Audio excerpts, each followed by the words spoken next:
Hey guys, আয়া পড়ছি। কেমন আছো তোমরা সবাই? আশা করছি সবাই ভালো আছো, আমিও বেশ ভালো আছি। আজকে বানাবো চিকেন চিজ বল।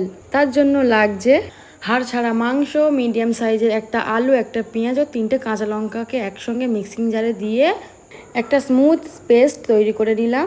তারপর ওদিকে বাড়িতেই ব্রেড কাম তৈরি করে নিলাম টোস্ট দিয়ে। তারপরে এবার ম্যারিনেট করার পালা। দিয়ে দেবো চিকেনের উপরে একটু ঝালের গুঁড়ো, হলুদ গুঁড়ো, নুন, আদা রসুন পেস্ট ও খানিকটা বেসন ও ধনেপাতা দিয়ে মিক্স করে নিলাম। তারপর একটা বাটিতে 2টো ডিম ফাটিয়ে নিলাম একটু নুন দিয়ে। তারপর 2 হাতে একটু তেল মাখিয়ে নিয়ে ওগুলোকে গোল শেপ দেব।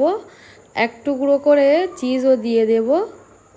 তারপর গ্যাসে কড়াই বসিয়ে তেল গরম করে নিয়ে নিলাম। বলগুলোকে এবার কোটিং করার পালা। তো আমার সব রেডি। তো বলগুলো আমি 2বার করে কোটিং করলাম, চাইলে তোমরা 1বার করেও করতে পারো।